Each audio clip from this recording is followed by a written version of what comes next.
السلام عليكم ورحمة الله. أعوذ بالله من الشيطان الرجيم. بسم الله الرحمن الرحيم. رب اشرح لي صدري ويسر لي أمري واحلل عقدة من لساني يفقهوا قولي واجعل لي وزيرا من أهلي هارون أخي اشدد به أزري وأشرك في أمري كي نسبحك كثيرا ونذكرك كثيرا إنك كنت بنا بصيرا. وصل اللهم على محمد وعلى آله وأصحابه وأتباعه وسلم. ربنا اغفر لنا وارحمنا وأنت خير الراحمين. آمين. الحمد لله رب العالمين. We coined a term as parallel reading. There is no such indicating some special attitude or approach in reading the Quran, which is important. There is no technical term which is called parallel reading, but we coined it, made it up. What we meant by it, we're reading the Quran together with our human qualities and the witnessing of the universe, just a summary. And then we said the first verse or application of this method, let's apply it in reading the first chapter of the Quran, Fatiha.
always be in fear Okay. and not understanding what was going Yeah, on. you understand the existence being in order is a sign of mercy as well.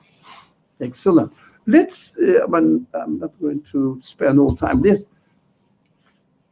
I was expecting if anybody was going to say, start saying that just the sheer fact that we exist. I struggle with that. We exist. The existence, there is existence. So how can I explain my existence? So the very fact that we exist and all sort of properties, qualities attribute to existence of everything. It is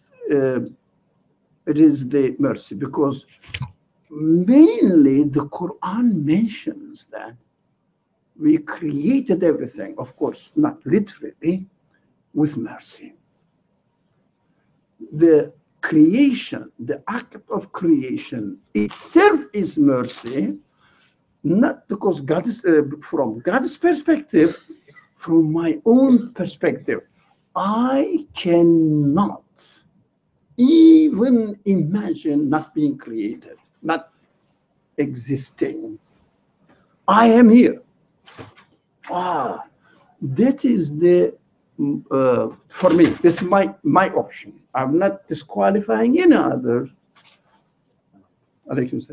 any other of the suggestions here. That's my bewildering me, really filling me in exuberant joy in my life that I exist. Whether the life conditions may be heavy, no. Existence itself is out of nothing. So it really shocks me. I am given existence, which means my maker is directly connected to me, and if you like, from my perspective, he is busy with me, creating me, giving me existence. Giving me existence. Of course, what you said, for example, order in the existence of the universe is another layer of mercy. I agree, definitely. I don't disqualify anything, even forgiveness, if it is substantiated, then definitely the feeling of being forgiven is enough evidence of mercy. That's how we are created. I think the brother who wanted to explain this in this way, from the existential point of view. I appreciate that. So first, we exist. The things exist. Would you like? Well, what would be the evidence that I'm experiencing, or what would be the tangible evidence that my existence is a mercy? Because you just mentioned that, mercy that we can verify with evidence that it is mercy. Like, how do I know that my existence is a mercy? So you exist. Your existence is nothing but out of mercy, because somebody has favored your existence. No other reason you can produce or you can put forward for your existence. Something else preferred your existence, and you never deserve, or you and I have no reason to exist. It is pure, it is sheer mercy. But isn't that with the assumption that existence is essentially a good thing? Oh, just a minute. If you understood that Lord of the worlds, Rabbul Alamin, is the one who originated the existence, then existence is nothing out of mercy. If anybody says my existence has no preference, no choice behind, I would say it is just a blind person. Yes. I cannot know. Everybody is free to choose. That is my preference. I feel that my existence is that the greatest source of mercy, which makes me aware of my own existence, the existence of my maker. Oh, everything, all my qualities interacting with the universe becomes now meaningful within mercy. Within mercy. Just think about it. There is no other reason in the universe that human beings can find, apart from ignoring its being. It means ignoring the existence altogether and taking it for granted. Otherwise, no one can attribute the existence of this universe, existence, to anything but a conscious choice, preference, plus all the endless, countless qualities attributed to existence itself. Countless. Of course, are the manifestations of extension of mercy. Extension of mercy, or whatever we are given. We can think, we have consciousness, awareness of our own self. And somebody said that, my body is given existence in such a way that it repairs itself. Whatever the examples we heard from our friends here, all of them are under the umbrella of existence. So if we are careful, what we see in existence or through existence, the existence of the existence giver through our consciousness. At least as far as I am concerned, I am aware through my existence, the existence of the existence giver, the provider of the existence. So I can assure my existence by attributing it to my maker, to my originator, to my creator. So the security that I am desperately in need of, security, is guaranteed. Just sheer existence itself is enough to understand the mercy. That is how we experience the mercy. And also, of course, the qualities attributed or given or attached to existence is extra dimensions of mercy, manifestation of mercy. Why do I have this? Why do I have that? Whatever. Even the existence of the things that we don't like, through those things, we understand that they exist and they need a source to exist. And the source exists as well. So be careful about it. Don't take it simply saying that the life is difficult or I have some problems.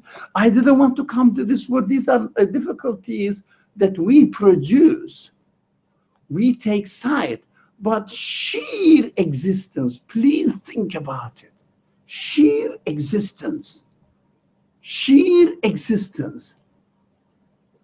That it means just the fact that we exist.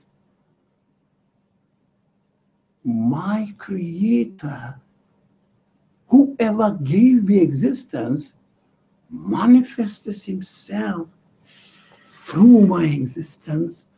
I am conscious of it. That is where I can see mercy everywhere. Whatever exists is mercy. Whatever exists is mercy. just because the fact that it exists. We have to understand this existence doesn't come into being out of blue. So we will have different dimensions, but I think somebody wanted to say, I've seen a hand raised. Yes.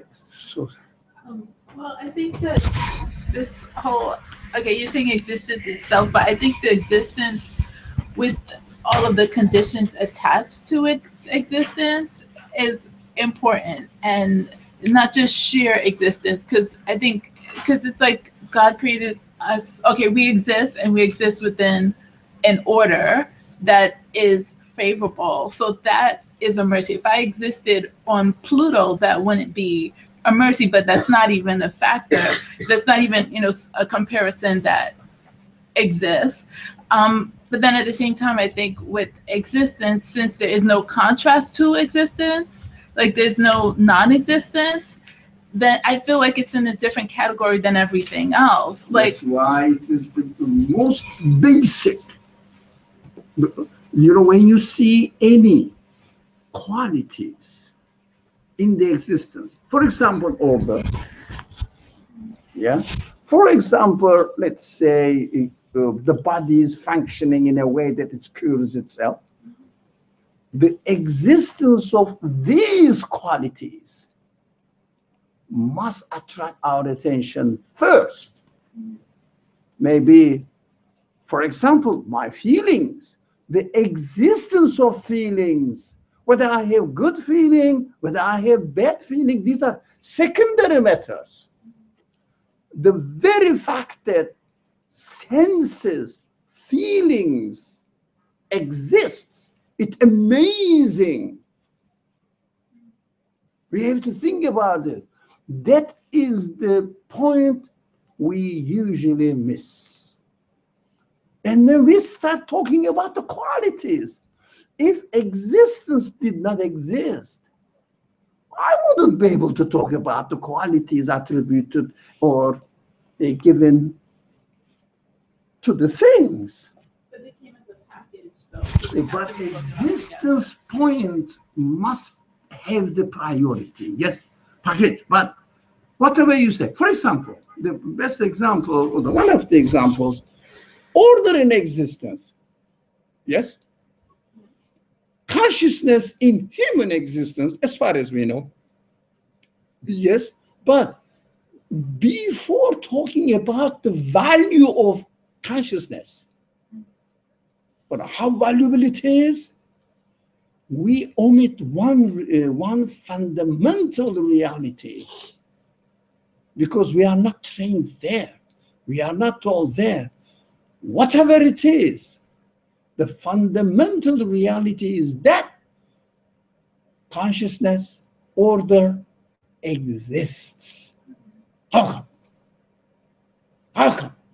Even sisters said, my hope for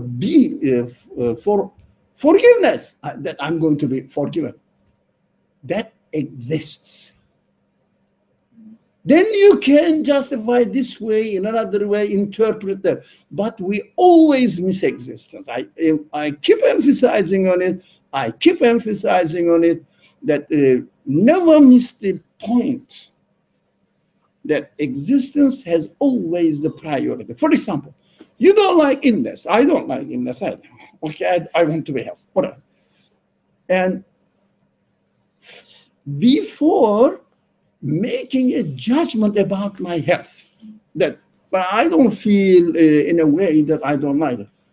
But did I think, or have I thought, that this illness exists? How come? Right. Now, let's go into Rahman and Rahim. Now, very simple. Rahman, from my readings, okay, I don't repeat the historical narrations, all right? I don't go back. This, some people said so, some people said so, some people said, okay, my conclusion. Rahman is all prevailing manifestation of mercy, where space-wise and temporal-wise, time-wise. Yeah, Rahman, everywhere, because everything exists, manifests that this is given, free of charge, out of nothing, just given. That's why we are aware of whatever, even our happiness, even our sad moments, maybe feeling pain, whatever. These are secondary. I'm not saying they are not important. No, secondary. Existence. Everywhere, whatever you see, as you see an animal, and let's say an insect, it's small bit, doesn't know what it's doing. Just, we call it, of course, instinct, as it is inspired by its creator. If you like, as it is programmed by its creator, it is living, it is functioning. As I am functioning, as I am programmed. We say we are conscious. We are conscious beings. Okay, because we are programmed with consciousness. But I'm aware of it. It doesn't, no, that is not you. That insect is not you. It is programmed with its own qualities, and it is there. Whether it is happy, it is not happy, maybe it doesn't have any sense of happiness, none of my business at all. But as far as I am concerned, it exists, and this existence is nothing but the manifestation of the Creator's mercy. So I have to see the mercy, manifestation of Rahman, mercy, everywhere, within all dimensions, space and time dimension. It means 1 billion years ago, somebody find out that the traces show that the universe existed. All right, that existence is mercy. And mercy is there because it is out of nothing. You know, if you do a favor out of nothing with expectation of nothing, what's that? That's we call it grace. So, mercy, that is Rahman.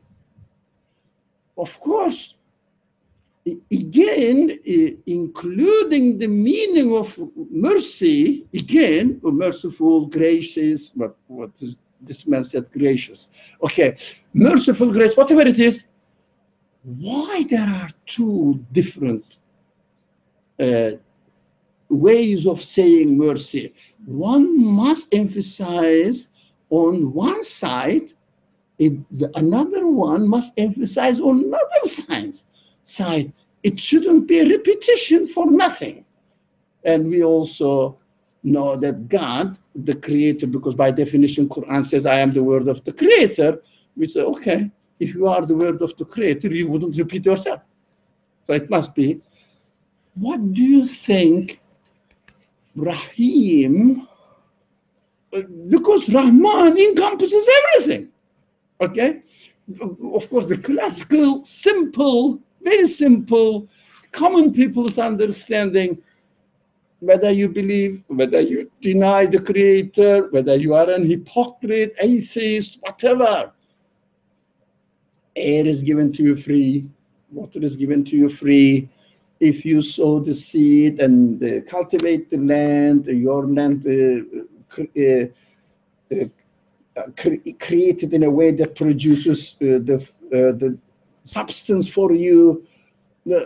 So there is no discrimination in the manifestation of mercy. Correct what we are seeing. Yeah. There is no favorable things that for example, in the manifestation of mercy, God says, "Oh my God." In the Quran, God says, "All my mercy encompasses everything." We see that, yeah, because they are given whatever they are given, and I don't feel that I'm favored as compared to let's say, a denier, blank denier. There's no God. Well, forget about this. But the same thing, I breathe, he breathes or she breathes as well. You know, I eat and get satisfied, she does. What's mercy? Not mercy, Rahim. Rahim. Rahim is, again, a word which extends something in a different way, in a perpetual way. Perpetual way. How? Right now. Not because 1,000 years ago, the same in the creation, the same mercy was manifested itself. All right. For me right now. With a typical example, you are hungry and you eat. Whether you are a believer or not, you get satisfied. Huh? In your land, and let's say a believer has a piece of land here, next to it, an atheist. For the sake of argument, an atheist has another piece of land. They both cultivate, they harvest the same crops, right? I always confuse this word. It's crops. Crops, yeah? Mercy is there. Rahman is there. Okay. How about Rahim? Now, Rahim manifests itself if you are aware of the source. Then you get another dimension of mercy in the existence of the same food you are having. For example, same air you are breathing. It is the manifestation which takes place your own consciousness, within your own consciousness. It is the mercy. How? When you acknowledge the source, mercy becomes an eternal mercy, an absolute, limitless mercy. But an unbeliever has not opened his door, has not drawn his curtain back. Light is not coming. He eats the food equally as I do, or a believer does, but doesn't see that through this action, mercy shows itself, demonstrates itself that I belong to him, who takes care of me, who is the source of the existence of this pleasure I am now experiencing. That is eternal, infinite dimension of mercy, only available if somebody uses his human qualities and questions the source. Then becomes aware of it. If you don't, that's why mercy, Rahim, is for believers. Some scholars, say exceptional, but these are in minority scholars. That helped me understand.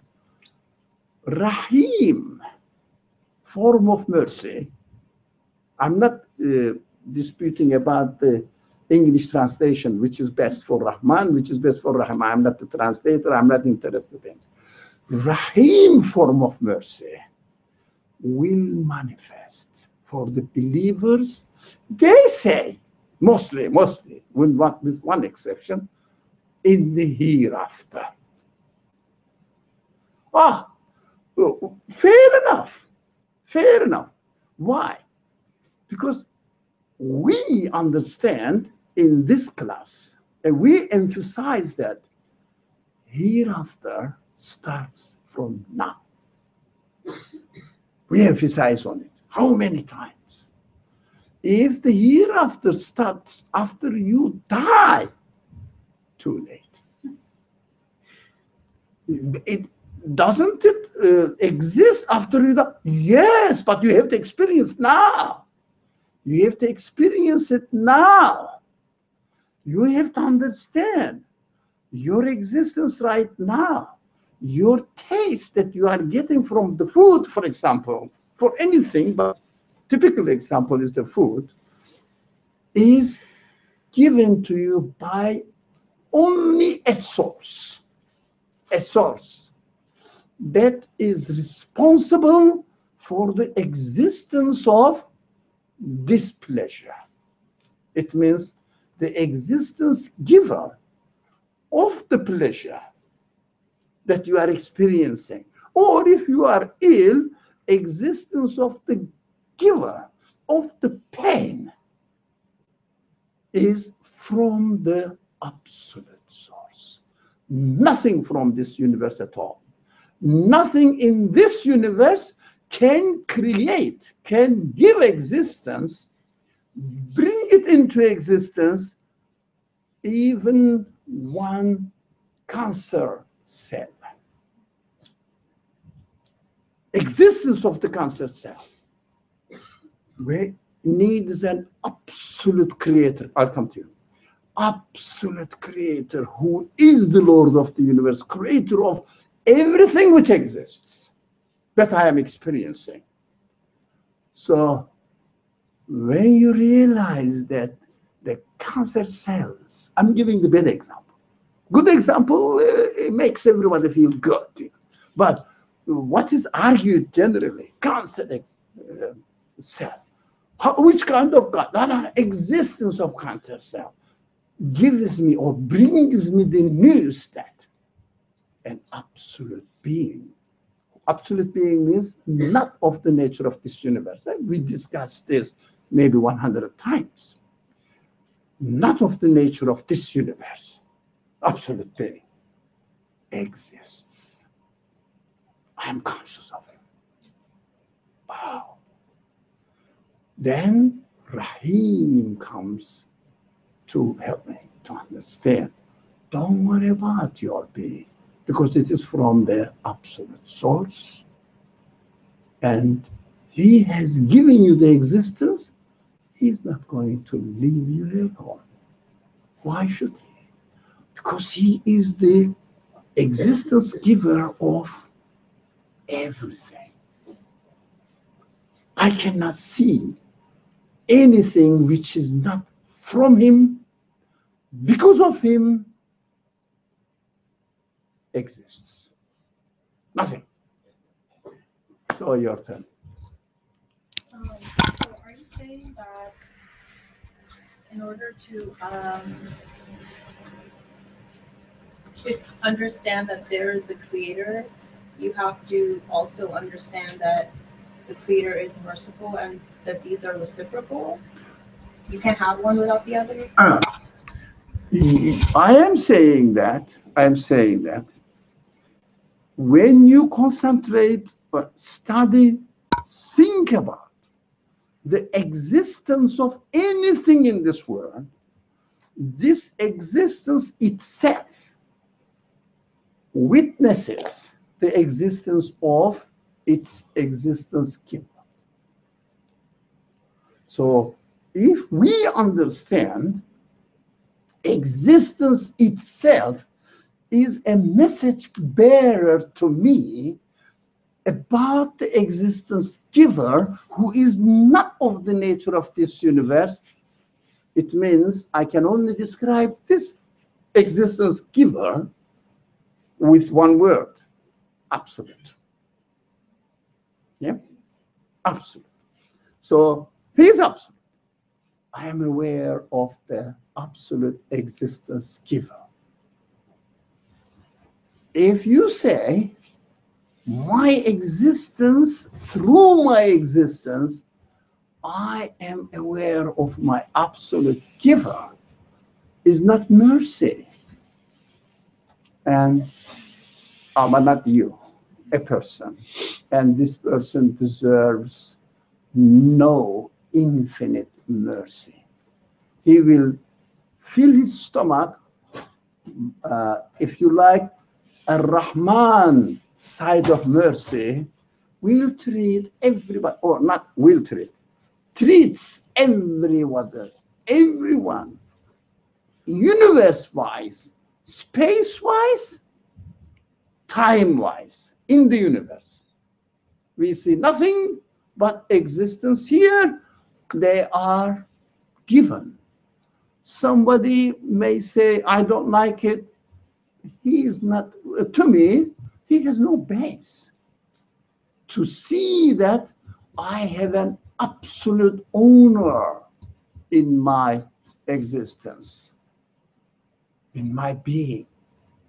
My being belongs to the absolute owner.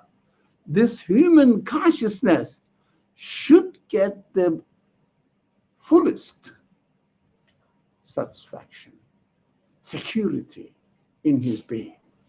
But why don't we get it? First,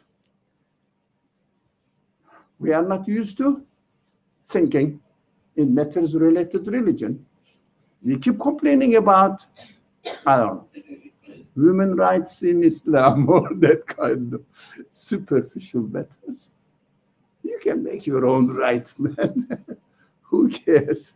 So make your right and use it. That's it. Depending on your understanding. So don't worry about it. Because especially in the secularist science education, they never refer to existence. They take the existence for granted. It's there. Let me study it. How come that it is there? It never has been under discussion. We are not used to. Those people who claim that they believe in God, they don't generally, with a very few exceptions, refer to the existence itself. They talked about the problems of daily life, etc., community problems, etc., political situations, etc. Or you have to do this, you don't have to do that, and you shouldn't do that, or this kind of very, very superficial matters. Even in the Quran, only 3% of the Quran deals with kind of matters. 97% of the Quran is about who I am. How can I really explain my being? How am I going to deal with my human qualities within myself? Quran is, to me, I don't know whether, there is somebody I know. I think studying psychology, and she has an announcement towards the end, yeah? Inshallah. Yeah? Remind me. So, Quran is a psychology book. It means it is really directly speaking, addressing to human, do you call it the technical word, psyche? Sorry? Psyche. Human psyche. Educates me, trains me, teaches me how I should utilize my human qualities. 97% of the speech of God is about that. So practical things also must have the meaning related or tied up to that psyche, right? But because if you don't really appreciate what you are doing, if you do it just for the sake of, I don't drink alcohol because it is prohibited by God. I am a Muslim. We don't drink alcohol. It has no mercy in it. It has no value in itself. Just imitating a culture. You have to know why you are really following this prohibition. Not necessarily, be careful, what's wrong with alcohol? No. That is totally out of question. Why do you bother that your creator, your religious culture says you shouldn't drink alcohol? First, you have to make your mind up about this fundamental matter, which we don't know. We say we believe in God. God said no. That's it. And we call it that obedience. It is not obedience. It is just imitation. Of course, obedience needs to be conscious, to be aware of why are you doing that. In your existence, it must have a meaning.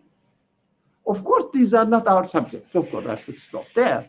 But we have to understand that the universe is for me to educate myself in order to, or to inform me, to educate myself, to become aware of who my owner is. What my existence in this universe means for me. What does it mean for me? My existence. For example, you might say, I have hands. What does it mean? What is the meaning of having hands? Fingers. It is functioning perfectly, or it is paralyzed, it is not functioning. What does it mean for me? That is religion. Foundations of religion is this. If you say, but the Quran, yeah, Quran teaches this. If you say, but human qualities, yes, human qualities require this investigation. Otherwise, religion is irrelevant, just culture. It becomes a culture. So, as a result of this awareness, what we see in the cultural presentation of religion, that you have to do this, you shouldn't do that, these actions only then make sense. If there's no foundation, these actions don't make sense. So we have to relate them to the fundamental understanding of our being here.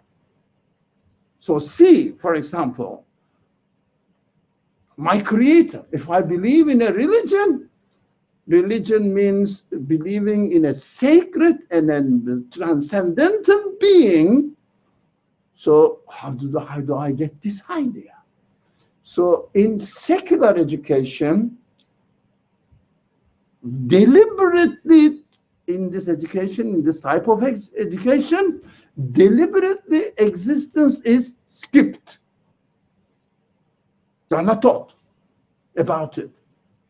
You are not warned to think about the existence of anything. For example, you are told that, you know, this thing has this quality, this matter, simple, in chemistry, for example. How come this quality exists? They found a word.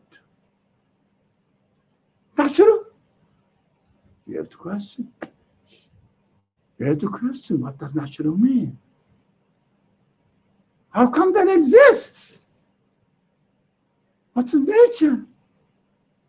No answer. That is one side. How about the believer's side? Believers also don't question the existence.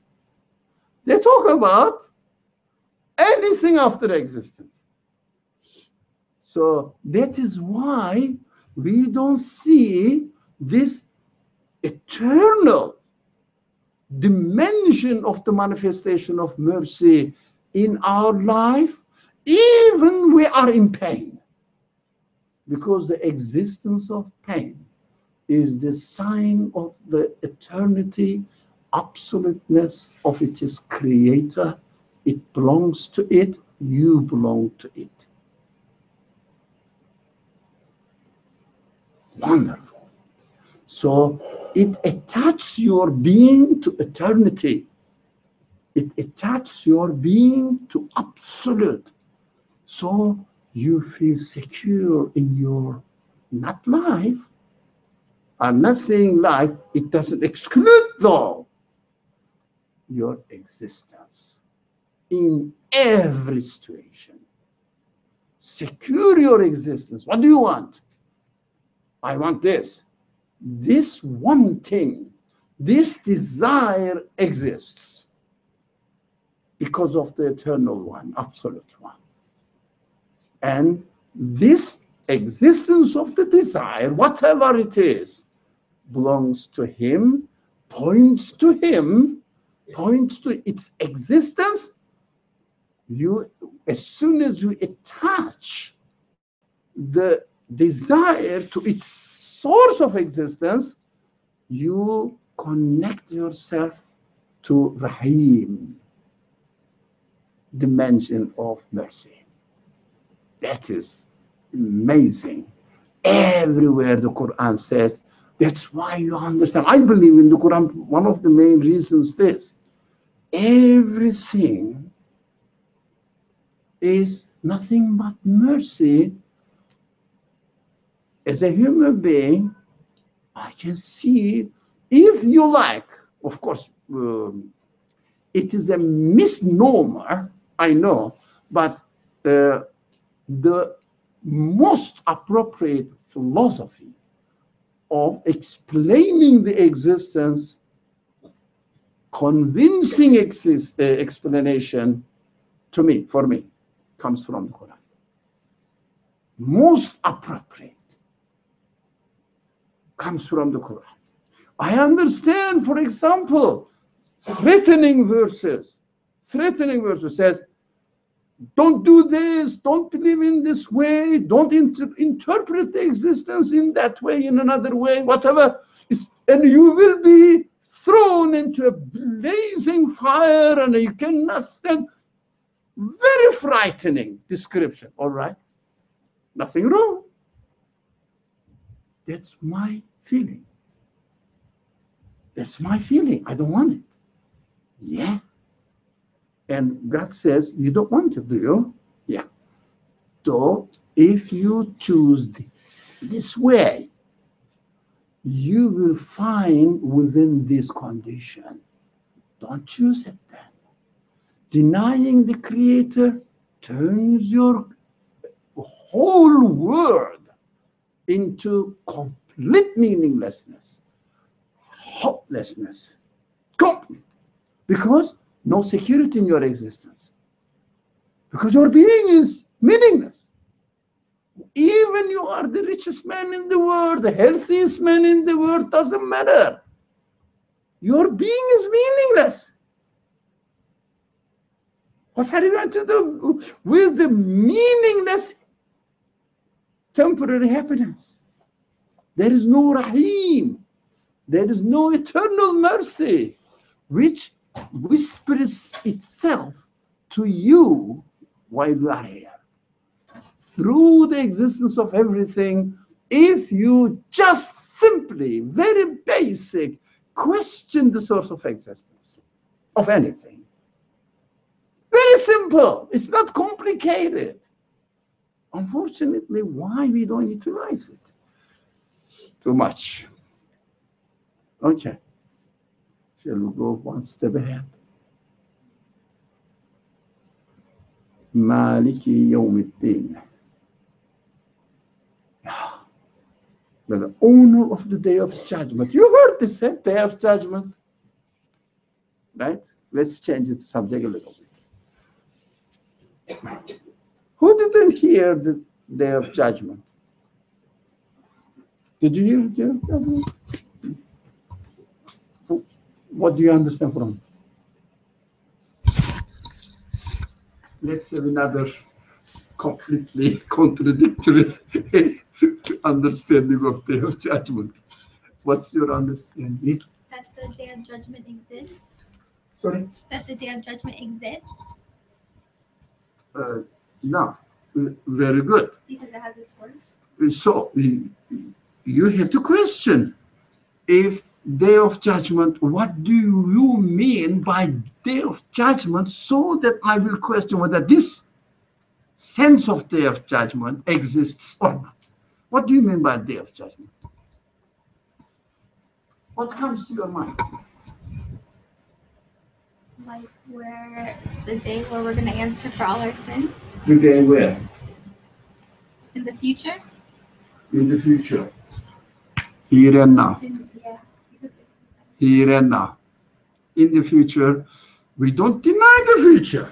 Never. But must establish, put your feet sorry, on right now. That is belief. The others are imagination. Or culture, information, knowledge, you heard. You can open the encyclopedia, they tell you. That is not religion. That's not belief.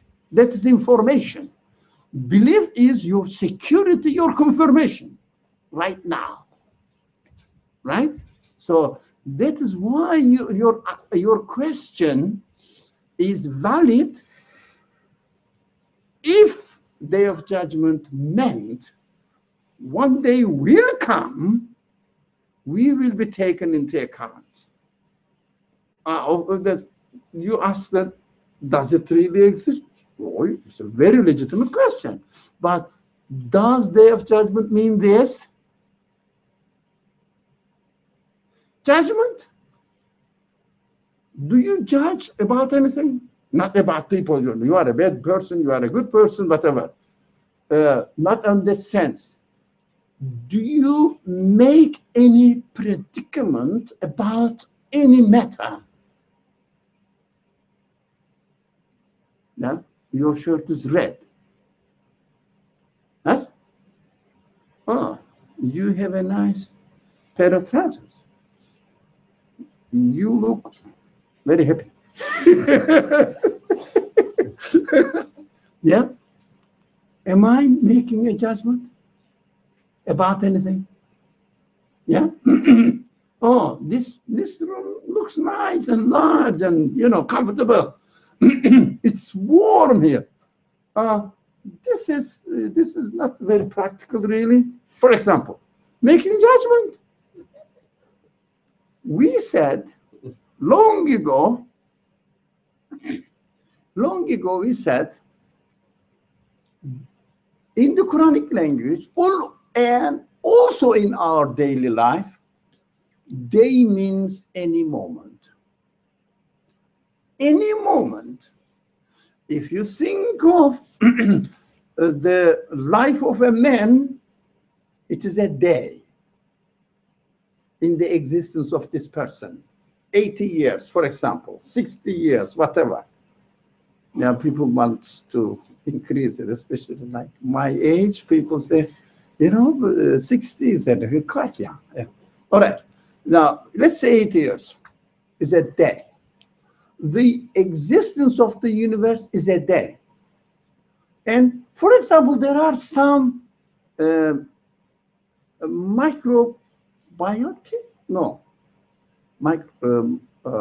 small animals, very, very small. You can see them only through microscopes. Microscopic, but they go microorganisms. Yeah. Microorganisms. How do you pronounce it? Microorganisms? Microorganisms. They live how long? A fraction of a second, some of them. If you eat and if you don't brush your teeth in the morning, who is the expert on this? Biology. Not million, billions of creatures are there. Created. Right? So they live, so they say in a fraction of a second. That's a day for them. Now, any moment you make a judgment, you or I have to acknowledge the owner of this judgment, not the one who made the judgment. But I am expected that, look, when you make a judgment, you have to make a judgment in the name of the one who gave existence to that property, that quality of that object. Your shirt is red. This real owner, Malik, yeah, the real owner of the shirts being red is not you, is nothing in this world, the speech of God says and offers us, think about it. It is me, the Lord of the universe. Make your judgment according to the real owner. Don't make mistake about it. It's a call for us. Malik is not you. Malik is not a particle or anything. Malik of your judgments. This is beautiful. This is ugly. Malik of this beauty. Malik of this owner. Malik means owner.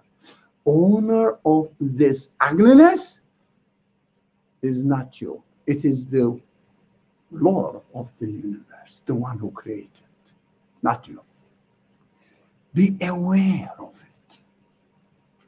If you are aware of it, if you really think about it, all your judgments must be based on the name of the real owner of that judgment has been made about anything. Any word which says it is, it does. For example, it is raining. It's a sentence. Sentence means, ask the lawyer. You give the sentence to the guilty one, eh? It means decision. Given, right? Sentence. So it means it is the verdict. According to what? According to your perception. Yes, of course, through your perception, you are expected to be aware that this sentence is given in the name of the real owner of that property. Do you understand? He is the Malik. He is the owner. Any moment you made a judgment, that judgment must be attributed to its real owner. Don't say it is raining, it is dark. I mean, we're not talking about the language. It's practical language. Rain, whatever I call the rain, is being sent by its owner. It doesn't come by itself. Yeah, Malik is the one who creates the universe, who is the Lord of the universe. Be aware of it. He is merciful. Its existence is merciful. You go back. You can tie up the verses between the preceding and proceeding, whatever, the following. So you can go. This is another subject, and this is beyond our scope, but understand that Yawm means any moment. Judgment means any decision you made. And you have to think about its owner. Who is the owner of that thing? Maliki Yawmiddin. Yep. So if you carry on this consciousness, this awareness, and you understand that as the accumulation of your judgments will be the fruit, the result of your life. That's what your account is. And definitely, if it is created, if it is the reality, and then if I am convinced about it, and definitely when I am transferred, my existence is transferred into another type of existence, which I don't know, but I am sure that I have the feeling, tells me it must be so, because my existence belongs to eternity. Absolute. So it is not our subject, but is the friend said, if day of judgment as it is understood in a classical term, in after we die, after the souls are collected or gathered before God for judgment, whatever the descriptions you can see, then we have to take notice of our judgment and decide who is the owner of our judgment. Right now, while I am here, then I will be ready for that event. Otherwise, before, if I don't realize what I am doing here, what is the owner of the judgments I am making, declaring here, talking about the day of judgment after I die is a legend. It doesn't have any reality because I have no reason. I say because religion says so. Because I never realized that day of judgment, the owner of day of judgment is something to do with my practical life right now. That is the parallel reading of the Quran. Says, so you can make it everything right now. It is beautiful and very practical. Yeah. I'm a bit lost. Yeah. You can say you don't want. So, who is the owner of my judgments? Myself, right? No, that is why you have to understand that. Not the day of judgment. The owner of day of judgment is any moment you and I make any decision, or even you don't make any decision, you know that somewhere a decision has been made. For example, the world rotates in this way. Yeah? That is made. The order you set at the very beginning, I remember. So the order is made. It's decided in this way. The owner of that decision is not me. The owner of that decision, the reality, the owner doesn't mean that I am making judgment. No, no, no. Day of judgment. It means any moment, any judgment is made. Whatever you think. For example, the quality of this carpet. That is made, that is decided. What the nature of, we call it nature of, the quality or, how do you say,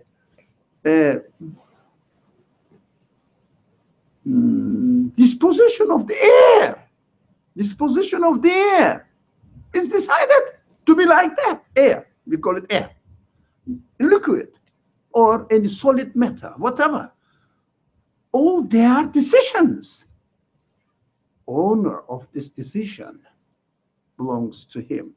When it comes to my conscious choice, when I say this is large, this is beautiful, and the Quran speaks to me, my Lord speaks to me, be aware. Make your judgment according to its owner. Yeah? Not according to your own conclusions. It will be a wrong judgment. Be aware. Don't make any mistake in your judgment. So it is reminding me that I am the owner. So if you are aware of it and confirm it, you become aware of your creator, the creator of that property or that quality that you are talking about. This is hard, this is soft, yeah. Whatever it is, something is running or something is moving, whatever the decisions you make. The owner, you must make sure. That is a message to me, yeah. So I am responsible for my message. Then the Quran speaks to me, make your decision according to this reality. I'm guiding you. I'm giving you the news. All judgments must be made in the name of their real owner.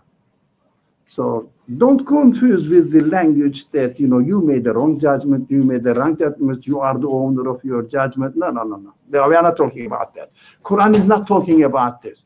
Of course, everybody, if I say this these glasses belong to me, that's my claim. Yeah, but it is nothing to do with this message. But when you say these glasses are nice, yeah, okay, beautiful, or very precisely measured the lenses, yeah. So the existence of this matter, be careful, who is the owner of this matter? To be in this way, be aware of it. Quran gives me the guidance. If I am aware of, if I take notes of it, what I have to do, I have to listen to the Quran. My Creator's speech, if you take notice of it, if you don't take notice of it, you have to find a way for yourself, I don't know. But we are talking about the definition of the Quran now. Quran says, I am a guidance for humankind as a human being. Listen to me. I am telling you, I am the Lord of the universe. Yeah, Lord of the worlds, Lord of the universe. I am the Lord, owner of this universe. And any moment of judgment must be made in my name. I am the owner. Yeah, the content of the judgment must be acknowledged under this guidance. But if someone says, I don't care about it, I say this house is, I don't know, large, okay, say it. But that will be the way of ignoring the reality. Largeness, narrowness is created. It has an owner. If you are aware of it, acknowledge it. Say, Oda, I revere that largeness, or being large, narrow, whatever, these qualities, they have an owner. Even in yourself, you can go details. Everything that you yourself produce within yourself, they are created by him. The owner is there, here. Acknowledge it or reject it. That's your freedom. That the Quran says, acknowledge it. That will be the right way of doing things. So if you carry on like this, then this understanding of this common understanding of Day of Judgment, are you going to be worrying about this common understanding of Day of Judgment, that the God will ask us and take us into account? I acknowledge them all the time. No, I attributed everything to him. That's the purpose of my existence. And I fulfilled my purpose. That is why we have to educate ourselves. So, that's Maliki Yawmiddin, and Iyaka na'budu wa Iyaka nasta'in is a long one, and I see that let's not start there. It's not, it is interesting, of course, make it practical for us, and read the Quran as practical source of guidance for you. It is, I think we need this training, inshallah. So, okay, we may stop maybe, or maybe some people, are there anyone on live stream? Yeah, so then let them hear as well. Okay. What the sister is going to announce, a short announcement. Eh? Very short, yes. Yeah, okay. Please. Assalamu alaikum. My name is Rodwa. You probably saw an email from me. If you're on the email list, you probably saw an email that talks about a study I'm currently doing. So I'm a graduate student here in social work, and I'm currently studying the question of how do we really formulate the perception of God? Where does this come from? Like when we think of God, And like, let's say we think of him as forgiving. Well, where did this actually come from? So if you may, please fill out the survey. It's about 5 to 10 minutes. I know some of you guys already did it, but I need more responses, so I'd really appreciate it if you do it. And hopefully after I finish collecting all the responses, then I can tell you guys what I came up with this research. When do you get the responses? Deadline? The sooner the better. Deadline? Give a deadline You have a deadline? this week. Don't make a judgment on your name. Okay. This is a tough situation. I mean, I would appreciate it if I can get it by next week. That would be great. So next Wednesday. Yes, All responses must be in by next Wednesday. exactly. Especially Hebs. I did it. Oh, thank you. Thank you. So you thank for those who have already. Yes, thank you for reminding me. Thank you very much for those who did it. Yeah. Thank you. Especially Heb, right? In other news, are we having Saturday, all of us? It should be open. Yeah, it should be open. Would you Yeah. like to? Saturdays? Yeah, Saturdays are good. Yeah? Saturday at 10 o'clock? Yeah? Yeah. 10 to 12. 12. Inshallah, starting from next Saturday, we will resume our Saturday halakas because the campus will be open. I think the break is over already. The classes have already started. So not this coming Saturday? No, this Saturday. Yeah, inshallah. Yeah, okay. Inshallah, I'll see you if you can make it.